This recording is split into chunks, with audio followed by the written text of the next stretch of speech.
यूं तो प्रशांत किशोर के पास हर सवाल का जवाब होता है और प्रशांत किशोर अपने बातों की वजह से खूब चर्चा में भी रहते हैं। मतलब जिस तरह से वो लगातार हर एक पार्टियों को धो रहे हैं वो काबिले तारीफ भी है। लेकिन जिस तरीके से रोहिणी आचार्य उनके ऊपर हमलावर हुई हैं और रोहिणी आचार्य ने उनका धागा खोला है, प्रशांत किशोर के पास भी उनके बातों का जवाब नहीं होगा। प्रशांत किशोर के ऊपर हमलावर हो गई हैं रोहिणी आचार्य और उन्होंने क्या कुछ सुना दिया है प्रशांत किशोर को, इसी के बारे में हम बातचीत करने वाले हैं। लेकिन उससे पहले मेरा परिचय जान लीजिए।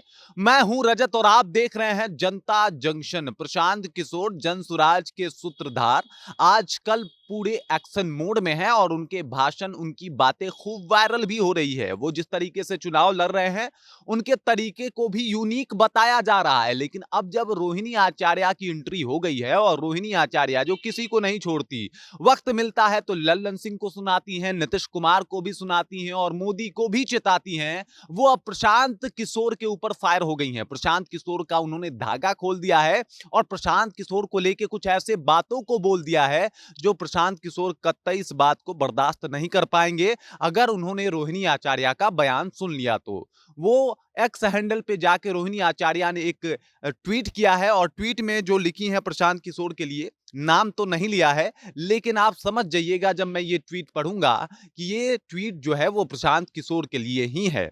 वो लिखती हैं कि पहले ब्रोकरी, उसके बाद पोस्ट में लिखती हैं दलाली, फिर चुनाव प्रचार की ठेकेदारी, अब आकाओं की शह पर बिहार की 243 विधानसभा सीटों पर दावेदारी।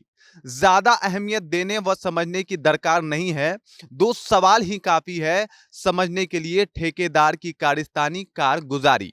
उसके बाद लिखती हैं, पहला सवाल है कि अपनी मंडली के लोगों से ठेकेदार का कहना पैसों की परवाह नहीं करना, ना कोई जनाधार ना ही समर्थक कार्यकर्ता जुटा रहे चंदा, फिर किसकी है फंडिंग, कहां से आ रहा है पैसा, चंदा चोरों का है पैसा जिसके बूते ठेकेदार खड़ा कर रहा है तमाशा।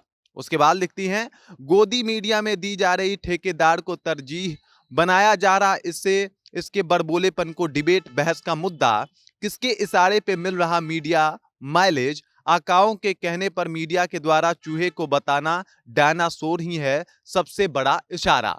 अब इस तरीके से इन्होंने दो प्रश्न पूछ दिया है।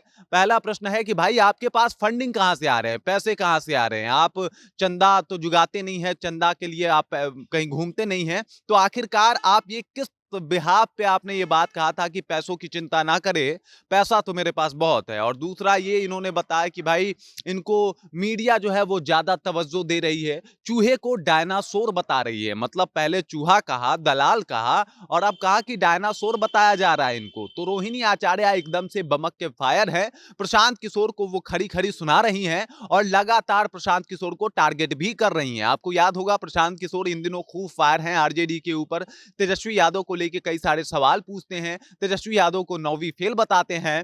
अब जब रोहिणी आचार्य की एंट्री हुई है, अब वो तेजस्वी यादव से शायद ही उलझे, क्योंकि जिस तरीके से रोहिणी आचार्य ने उनसे प्रश्न पूछे हैं, उनसे सवाल पूछे हैं, मुझे नहीं लगता इसका जवाब प्रशांत किशोर के पास होगा। लेकिन अगर प्रशांत किशोर भी इस बात का जवाब देते हैं तो ये देखना होगा कि आखिरकार प्रशांत किशोर क्या कहते हैं रोहिणी आचार्य को। क्योंकि जिस तरीके का भी माहौल बना हुआ है, जिस तरीके से रोहिणी आचार्य उनके ऊपर फायर हैं, जिस तरीके से उनके ऊपर कई सारे आरोप लगा रही हैं, पहले ब्रोकर दलाल बोलती हैं उनको, फिर चूहा बताती हैं उनको, फिर बताती हैं कि उनका कोई जनाधार नहीं है, फिर कहती हैं कि उनका कोई भी एक तरीके से देखा जाए तो बिहार में पकड़ नहीं है, राजनीति की कोई उनको जानकारी नहीं है। और ऐसे इंसान को 243 सीटों पे चुनाव लड़ाना और जाने कहां से इनके पास इतनी फंडिंग आ रही है, ये कई सारे सवाल रोहिणी आचार्य ने खड़े किए हैं। दो सवाल बोल के जाने कितने सवालों के अंबार लगा दिए हैं रोहिणी आचार्य ने। क्योंकि सवाल तो ये भी उठता है कि क्या वो दलाल हैं, क्या वो चूहा है। क्योंकि जिस तरीके से रोहिणी आचार्य ने अपनी बातों को रखा है तो इसमें कई सारे सवाल जो है वो बाहर आते हैं, कई सारे सवाल जो है वो उभर के सामने आते हैं। बाकी आप लोग क्या सोचते हैं? रोहिणी आचार्य ने जिस तरीके से धोया है, मुझे नहीं लगता कि अब तेजस्वी यादव से कभी उलझेंगे, क्योंकि जिस तरीके से उन्होंने अपना पावर दिखाया है रोहिणी आचार्य ने, वो काबिले तारीफ है। बाकी आप क्या सोचते हैं प्रशांत किशोर को लेके, आप क्या सोचते हैं रोहिणी आचार्य को लेके, कमेंट कीजिए और अपना विचार हम तक पहुंचा दीजिए। बाकी आप देख रहे हैं जनता जंक्शन और मेरा नाम रजत है।